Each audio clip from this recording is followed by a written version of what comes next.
Pro 1. Pendengar dimanapun Anda berada, pukul 10 waktu Indonesia Barat, berikutnya akan kami hadirkan program Bincang Siang untuk hari ini.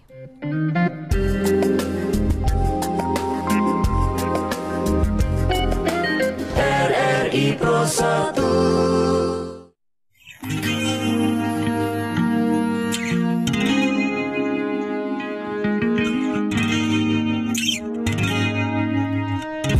Dari kawasan Sudirman 12 Padang Pro 1 Kanal Inspirasi. Pendengar, balik lagi dalam program Bincang Siang untuk hari ini. Bincang Siang dalam Beranda Perempuan ya, tentang peringatan Hari Ibu.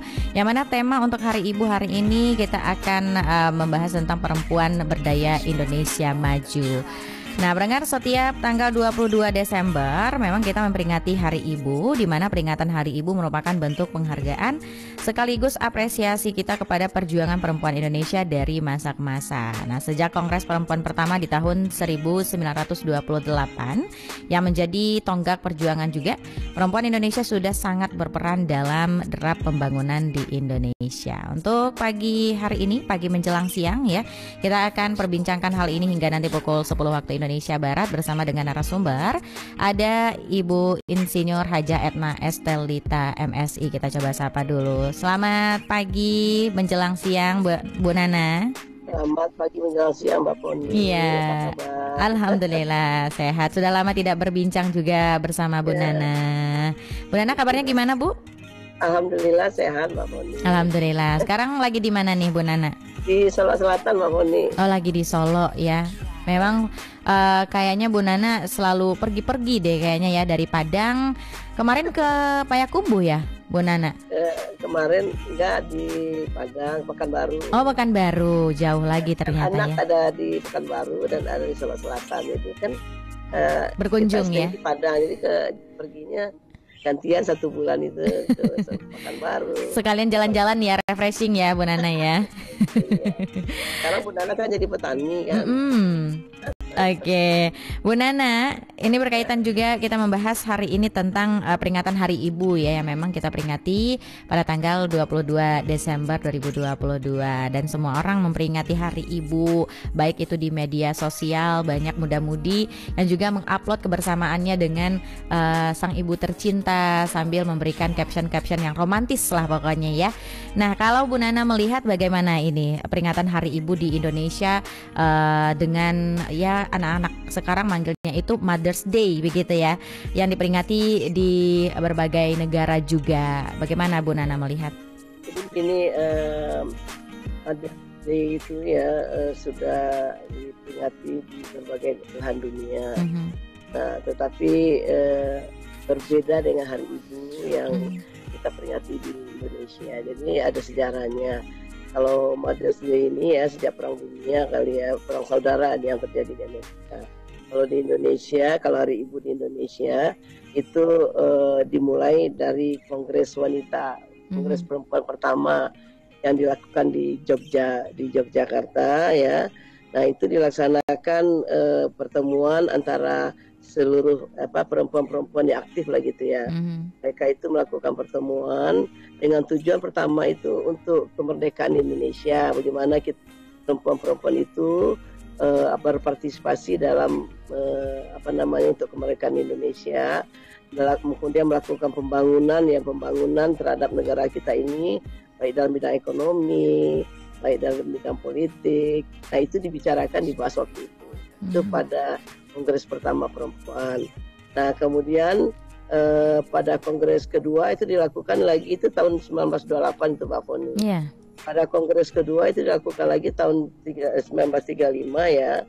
Nah, itu 1935 itu menyatakan membentuk BPPH ya, Badan Pemberantasan Buta Huruf. Nah, jadi artinya di sini kita mulai melihat dari aspek pendidikan ya, perempuan-perempuan itu kan kita ingat masih sangat tertinggal ya daripada lelaki waktu itu. Nah, jadi sehingga banyak yang buta huruf ya, perempuan-perempuan, laki-laki aja banyak yang buta huruf, apalagi perempuan waktu itu ya. Nah, itu pada Kongres kedua dilakukan. Kemudian menentang perlakuan yang tidak wajar atas buruh wanita. Jadi pergerakannya agak berbeda ya dengan Mother's Day. Kalau Mother's Day itu lebih ke individunya seperti itu. Sifat keibuannya seperti apa, ikatan keibuannya dengan anak ya, kemudian pengaruh ibu dalam masyarakat seperti apa.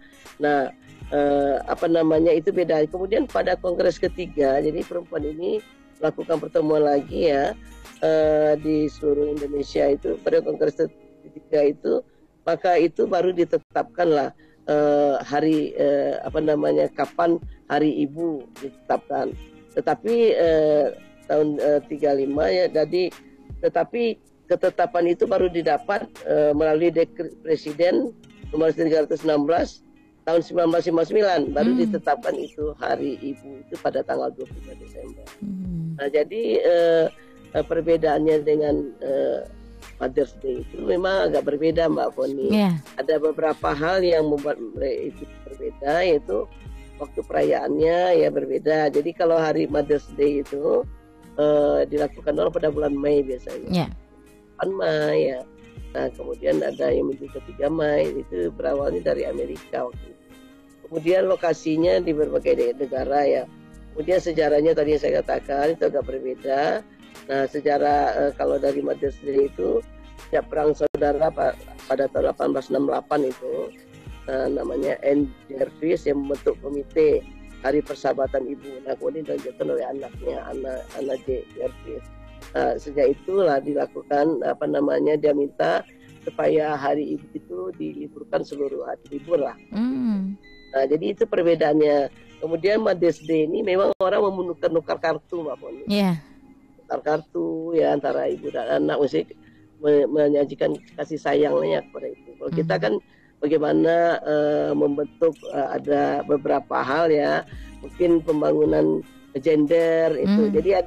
Jadi lebih ditekankan kepada pembangunannya. Jadi ada perbedaan sedikit antara Mother's Day dan hari ibu kita itu, seperti itu Pak Boni.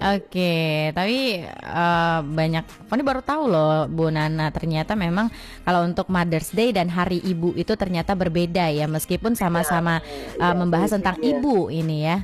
Ya, itu tahu hubungan dengan anak. Kalau kita lebih ke perempuannya itu, perempuannya tertinggal, perempuannya subordinate, kemudian perempuan dalam pembangunan ekonomi, perempuan dalam ketimpangan gender.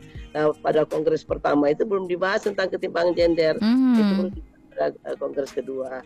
Kemudian ketertinggalan perempuan dalam pendidikan, seperti itu. Jadi cara merayakannya juga agak berbeda, Bapak.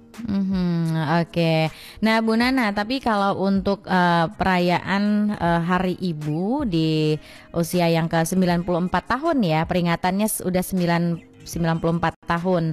Nah, ini bagaimana? Apa perbedaan yang Bu Nana lihat ini? Ya, jadi kalau di Mother's Day itu orang tukar kartu ya, menunjukkan kasih sayangnya sama ibu, seperti itu. Tapi kita banyak juga saya lihat seperti itu ya, kita memberikan ucapan sama ibu kan seperti itu. Tapi di Kementerian Perlindungan Ibu dan Anak itu PPA itu membuat kegiatan-kegiatan yang sifatnya heboh. Ada yang menampilkan, mungkin ada yang menyatakan membuat kegiatan-kegiatan yang sifatnya misalnya perempuan berdaya, misalnya ada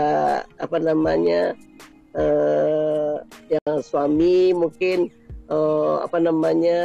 lomba dia mengurus istri, jadi ada lomba misalnya berpakaian nasional kan seperti itu. Ya, cara-cara membela, kemudian bikin logo-logo, bikin spanduk-spanduk seperti itu. Jadi perbedaannya kalau ibu yang di Mother's Day itu lebih ke individunya, Mbak. Lebih ke posisi dia di seorang ibu, jadi seorang ibu, dia di masyarakat. Jadi agak berbeda dengan perbedaannya. Kalau kita kan ada lomba pakai kebaya, lomba yang penting yang menampilkan seorang ibu. Seorang ibu. Itu, ya. Nah, Bu Nana, kalau usianya sudah 94 tahun ya sejak Kongres Perempuan pertama, berarti sudah lama juga nih, Bu Nana. Nah, kalau untuk kesejahteraan perempuan dan juga melihat kondisi perempuan saat ini, bagaimana tanggapan Bu Nana? Jadi sebenarnya perempuan kita ini kalau dilihat dia sudah banyak kemajuannya, Mbak. banyak kemajuannya itu maksudnya seperti ini. Dari dibandingkan dulu ya, dulu perempuan-perempuan ini memang dianggap cocoknya di rumah saja.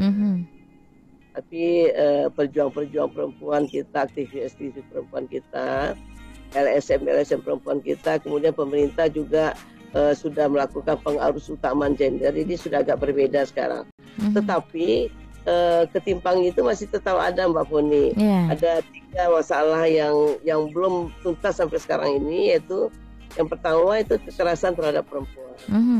Kekerasan terhadap perempuan ini masih berjalan sampai sekarang ya. Banyak kita lihat ya kekerasan terhadap perempuan, terutama terhadap anak perempuan yang ada di sekolah-sekolah juga, Mbak Foni ya. Kekerasan seksual ya, kekerasan rumah tangga ya, kekerasan dalam rumah tangga terhadap perempuan. Jadi artinya kekerasan fisik, kekerasan non fisik ya. Nah itu masih terjadi sekarang ini, walaupun perempuan-perempuannya kita lihat sudah banyak yang mandiri juga. Kemudian ketimpangan gender masih tetap ada ya. Maksudnya perempuan itu misalnya dalam pekerjaan dari berbagai upah saja, baik di perusahaan-perusahaan maupun di bidang pertanian ya.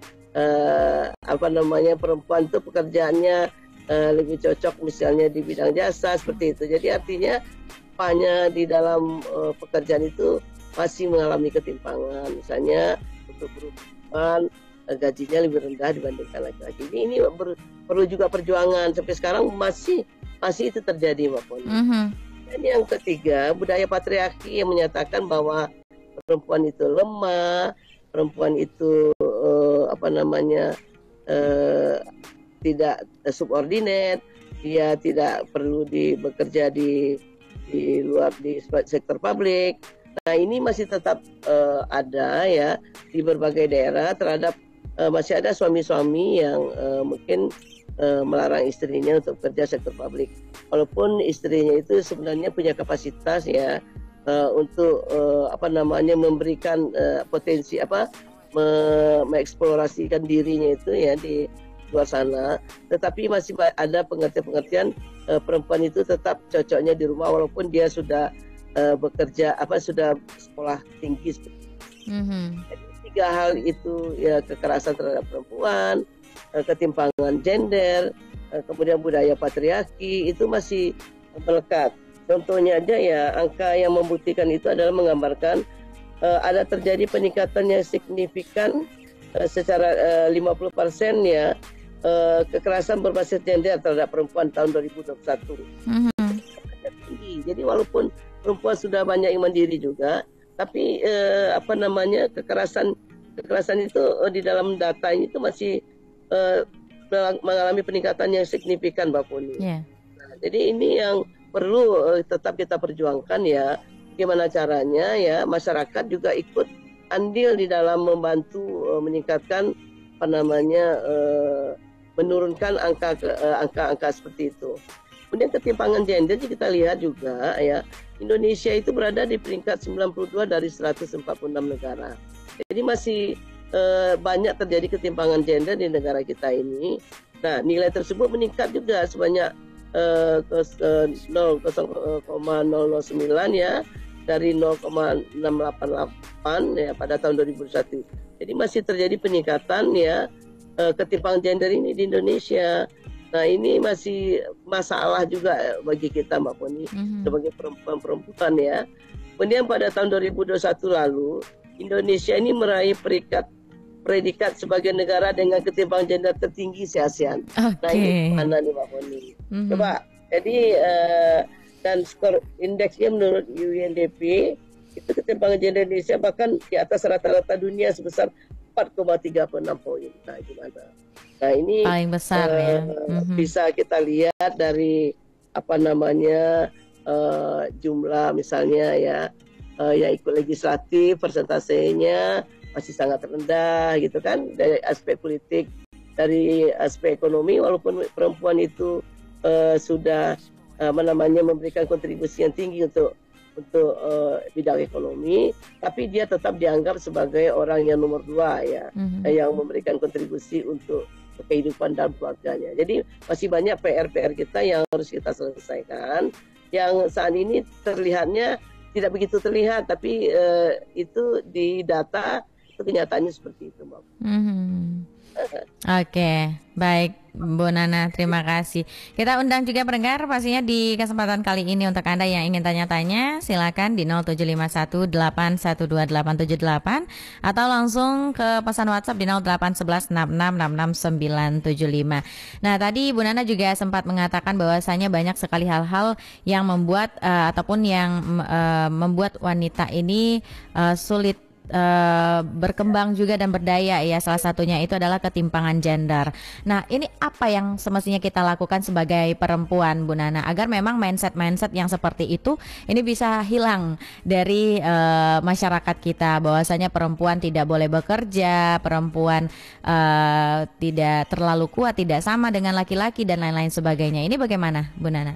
Ya, jadi maksudnya gini, bagaimana caranya ya supaya perempuan itu kalau kita lihat pendidikannya masih rendah, Mbak Pun.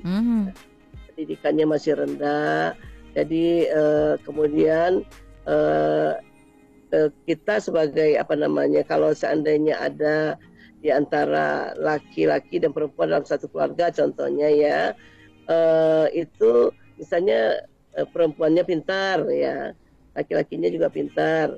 Nah, sementara anggaran hanya untuk satu orang bisa di pendidikan, pasti yang dikorbankan itu perempuan ya kan, karena dianggap perempuan itu adalah setinggi-tinggi dia nanti akan kembalinya ke dapur juga kan, seperti itu. Pelabelan seperti itu yang membuat stereotip perempuan makhluk lemah, emosional, cengeng, tidak tahan banting. Nah, ini yang membuat kita itu sebenarnya sebagai perempuan tidak terima ya, Mbak Peni. Kenapa tidak terima? Namun saya lihat ketika kita bersaing di perguruan tinggi ya, ini data yang mengatakan yang kumulat ini itu ternyata banyak yang perempuan ya, yang kumulat. Tapi ketika dia sudah masuk ke dalam dunia pekerjaan, bekerja, dia itu orang lebih memilih laki-laki. Kenapa? Karena memang ini baru kodratnya ya. Kodrat itu terkait dengan kodrat dia melahirkan ya. Nah, itu harus cuti 3 bulan kan, seperti itu Mbak Poni. Nah, kalau di perusahaan itu kan sudah rugi dia kalau memberikan cuti terhadap perempuan. Kemudian kodrat dia menyusui anak, dikasih lagi space tempat ya kan. Nah, kemudian dia menyusui pulang, dikasih lagi waktu. Jadi artinya ini yang kita harapkan dari masyarakat setempat. Karena laki-laki itu lahirnya kan dari perempuan juga maupun. Nah, jadi artinya kalau seandainya bagaimana pengertian seperti itu, pemerintah mendorong, ini pertama nih ya, pemerintah mendorong ya kalau memang terkait dengan kodrat itu kan sudah dari sono, dari Allah ya. Nah, jadi tolong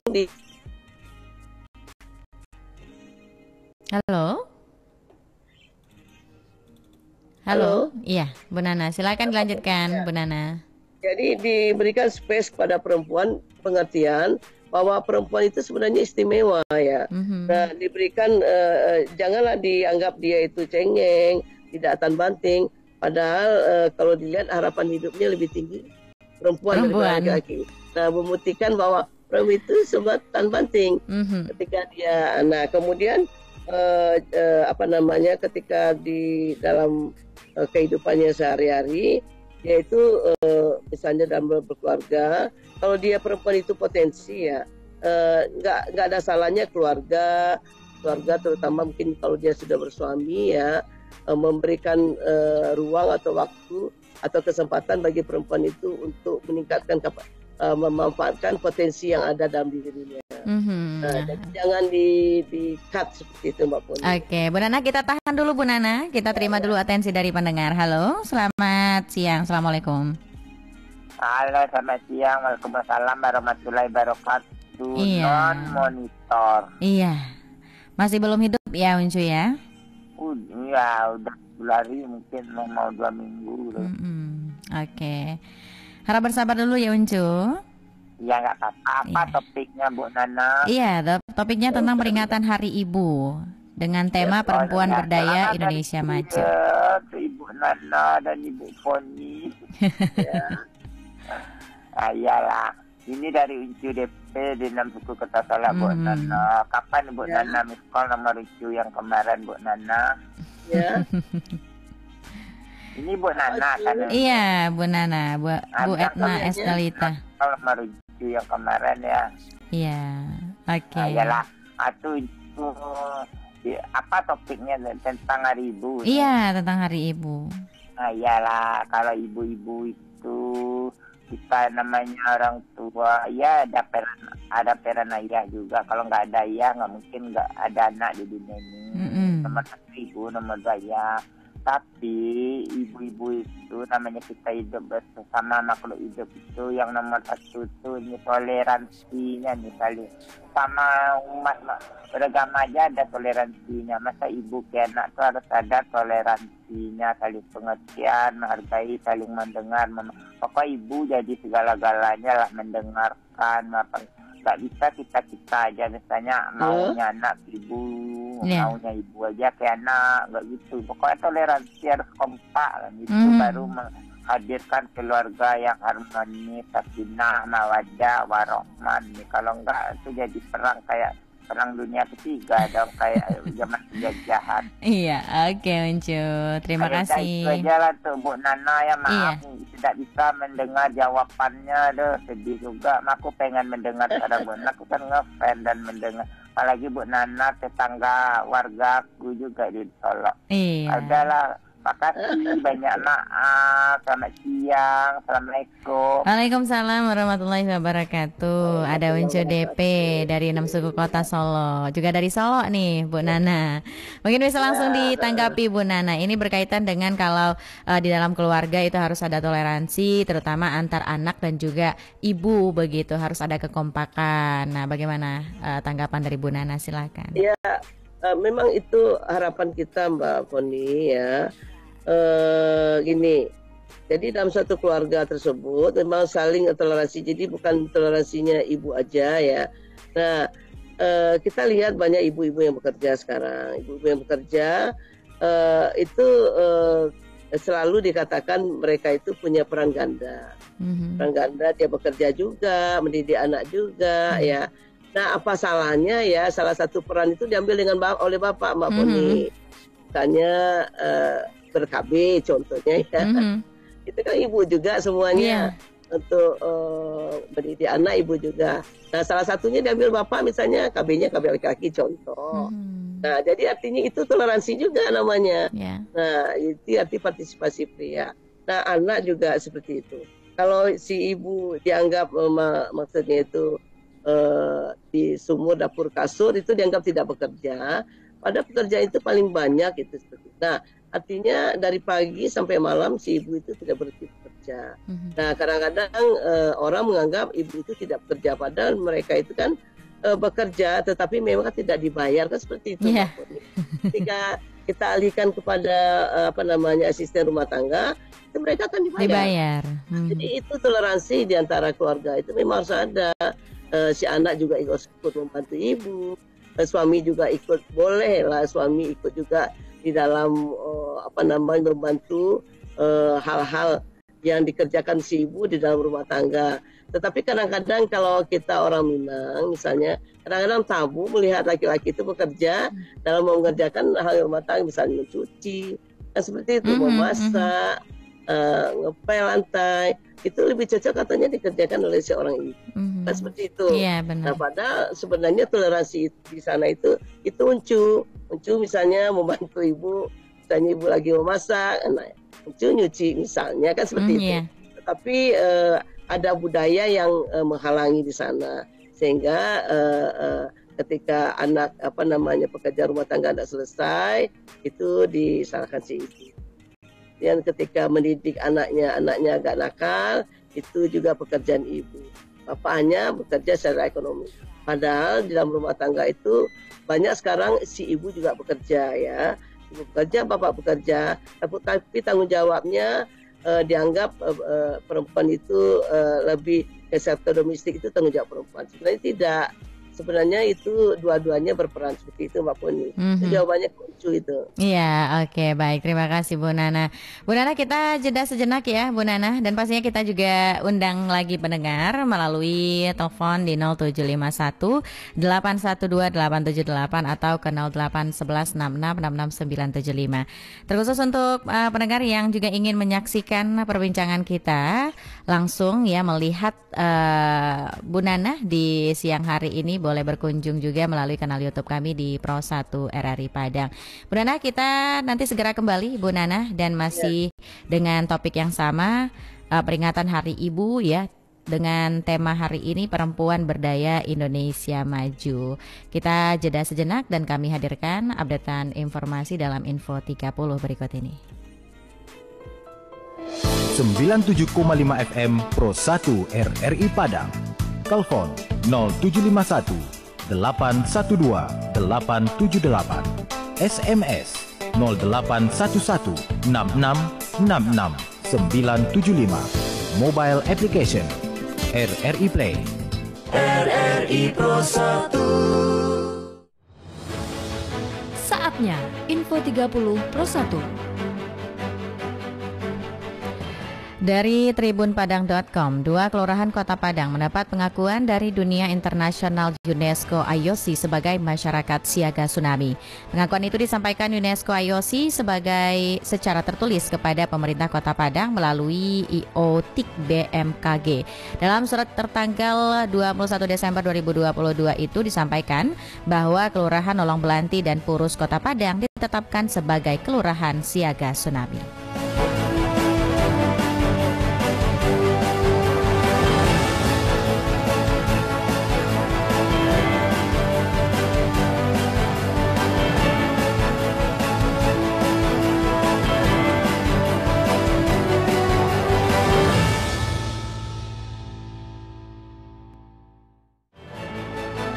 Baru saja Anda ikuti Info 30 Pro 1.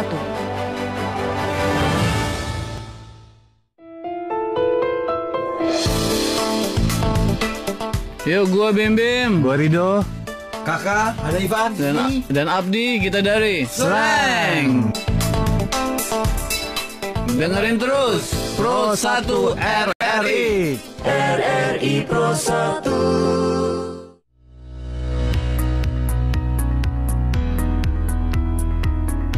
Jika ditanya cita-cita, waktu kecil aku selalu ingin jadi polwan. Sekarang cita-citaku sederhana. Aku ingin menjadi seseorang yang bekerja siang dan malam dengan ikhlas walaupun tanpa gaji jutaan seperti kebanyakan orang. Aku ingin bisa menjadi perawat andalan keluarga, menjadi koki yang masakannya selalu ditunggu-tunggu, menjadi guru yang bisa semua pelajaran, menjadi ahli kebersihan dalam segi apapun, menjadi orang kepercayaan, dan menjadi apapun yang dibutuhkan. Aku ingin menjadi seseorang yang melakukan banyak hal seperti ibu.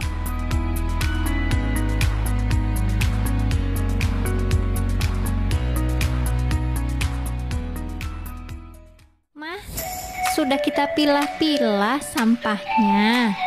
Terus mau dibawa kemana, Mah? Ya, kita bawa ke bank sampah, Nak. Bank sampah? Iya, bank sampah itu adalah suatu tempat yang digunakan untuk mengumpulkan sampah yang sudah dipilah-pilah. Hasil dari pengumpulan sampah yang sudah dipilah akan disetor ke tempat pembuatan kerajinan dari sampah atau ke tempat pengepul sampah. Terus, Mah? Nah, bank sampah ini juga dikelola menggunakan sistem seperti perbankan, Nak, yang dilakukan oleh petugas sukarelawan. Penyetor adalah warga yang tinggal di sekitar lokasi bank serta mendapat buku tabungan seperti menabung di bank. Wah, dari sampah jadi berkah ya, Mah?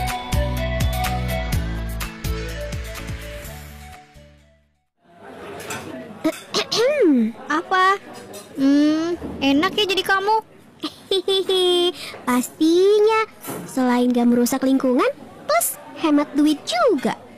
Bener sih, ujung-ujungnya aku dibuang ke sungai, bahkan ke laut. Walaupun bukan aku yang ingin sih. Yang tabah ya.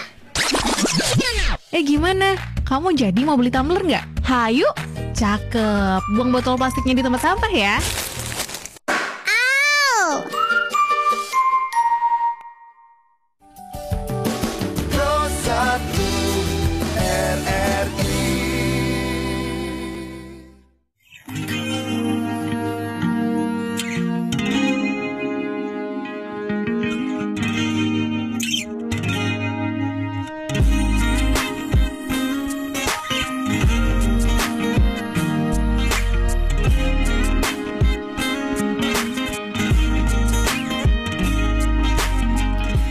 Ya, pendengar, masih dalam program Bincang Siang tentang beranda perempuan ya, bersama dengan Insinyur Hajah Etna Estelita MSI yang masih terhubung bersama kita melalui Zoom untuk pagi menjelang siang hari ini. Masih membahas tentang peringatan Hari Ibu, yang mana tema Hari Ibu di tahun ini tentang perempuan berdaya Indonesia maju. Bu Nana?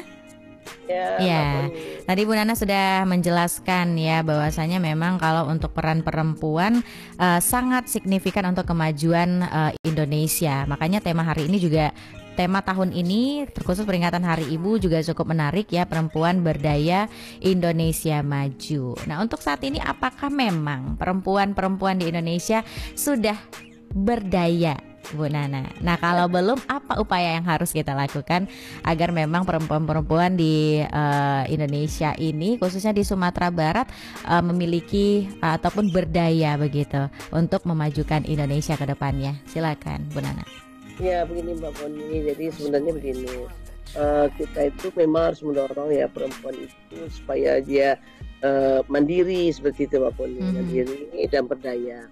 Mandiri itu di berbagai bidang ya, karena kita lihat ya, kita kalau berharap dari bidang kesehatan, dari bidang pendidikan, nah perempuan itu diharapkan memang dia berdaya. Sekarang ini kan pendidikannya masih rendah ya, dibanding laki-laki masih rendah.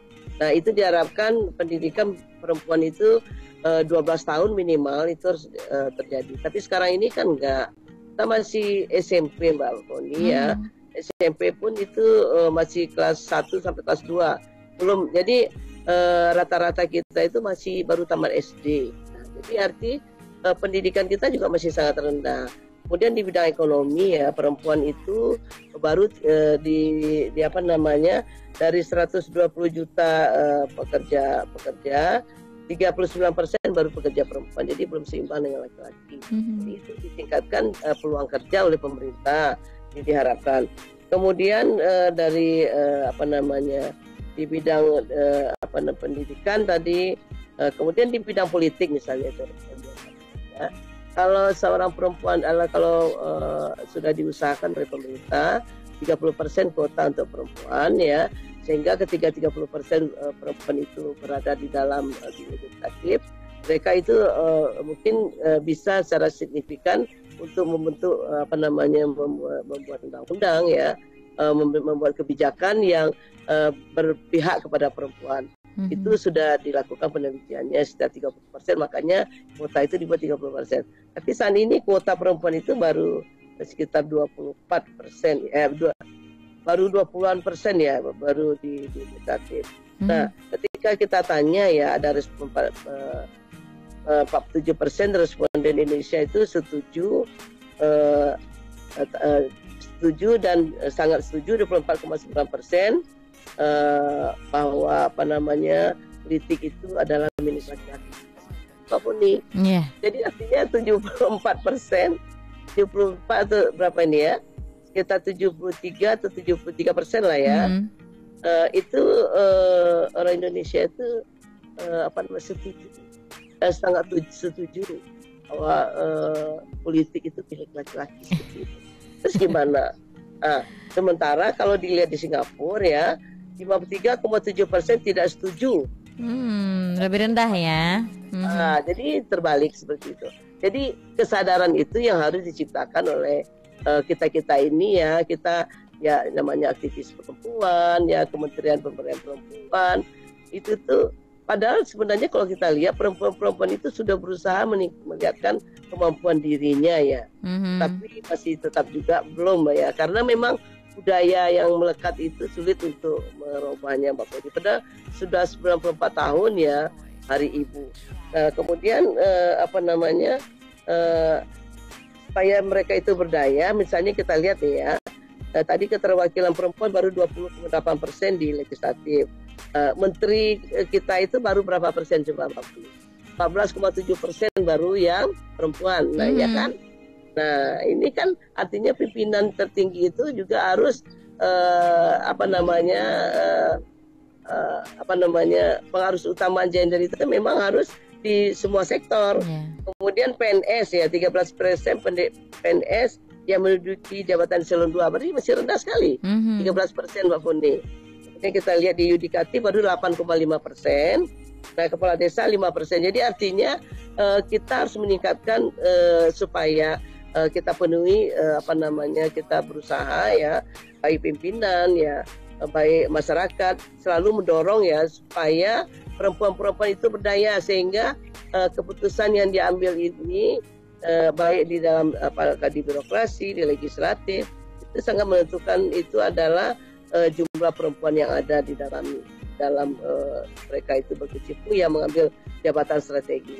Jadi kita mendorong perempuan-perempuan itu untuk meningkatkan kapasitas dirinya, potensi dirinya, itu dibantu dari pendamping-pendampingnya yang ada. Kalau Mbak Poni belum punya pendamping ya. Lagi belum.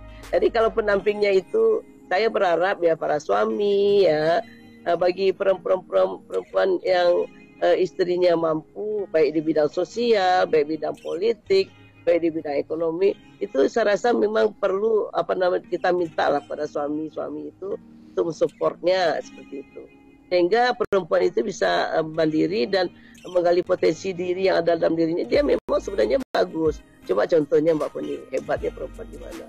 Dalam satu hari dia bisa mengerjakan, dalam satu lagi mencuci, bisa masak ya kan, lagi mencuci dia bisa nyapu ya kan, lagi mencuci dia bisa jemur kain, dia bisa ngurus anak, bisa juga menyusukan anak. Emang enggak perempuan? Ini sebenarnya perempuan itu tidak lemah ya, seperti itu. Ini pengertian itu yang selalu kita sampaikan kepada para keluarga ya. Nah, perempuan sendiri juga jangan menganggap dirinya lemah. Nah, jadi artinya mereka itu dari segi seluruh aspek ekonomi, aspek sosial, aspek politik, aspek kesehatan, perempuan itu harus ditingkatkan kesehatannya, terutama kesehatan ibu ya sekarang ya, yang akan melahirkan anak-anaknya, karena kematian ibu yang sangat tinggi di Indonesia itu juga berpengaruh terhadap kualitas ibu itu sendiri ya, kualitas anak-anak yang dilahirkannya. Jadi artinya dari aspek kesehatan dan segala aspek kita masih jauh untuk masih ideal yang kita harapkan itu masih jauh Mbak Poni. Jadi ini kita minta ya lingkungan sekitar kita juga harus mendukung. Nah, kita saling menghargai ya, ciptakan lingkungan yang aman untuk para perempuan. Jadi ketika dia bekerja di luar, dia merasa nyaman, tidak terjadi kekerasan ya di segala bidang. Itu Mbak Poni. Oke, Bu Nana, sudah 94 tahun ya. Ini bukan angka yang kecil lagi. Sudah besar angkanya begitu ya untuk memperingati Hari Ibu di Indonesia. Tapi memang menurut yang Bu Nana katakan, masyarakat kita masih mengatakan bahwasanya perempuan itu di rumah saja dan lain-lain sebagainya. Nah, ini kecenderungan mindset yang seperti ini berarti sulit dirubah ya, Bu Nana? Ya, sebenarnya memang kalau saya lihat memang agak sulit dirubah, Mbak. Ini dari hasil penelitian saya katakan tadi ya, 47% responden Indonesia setuju bahwa politik itu politik itu dunia laki-laki. Nah, itu salah satu. 24,9% sangat setuju. Nah, pakai sangat lagi. Nah, jadi mindset seperti ini baru tahun berapa ini ya? Baru ini penelitiannya dilakukan oleh World Survey, lembaga riset internasional di Australia nih. Nah, jadi artinya seperti yang dikatakan tadi, ketimpangan gender kita itu tertinggi di ASEAN melalui rata-rata nasional dunia. Nah, ini kan budaya ini yang saya kira yang harus dirubah ya. Yang harus dirubah. Kemudian toleransi kata Pak apa tadi itu? UNJDP. Itu harus ditingkatkan toleransi dari suami ya, orang tua dan anak. Jadi ketika mengambil keputusan itu kita lihat juga janganlah terjadi diskriminasi terhadap perempuan. Karena kita ingin ya perempuan itu mampu ya, perempuan yang bisa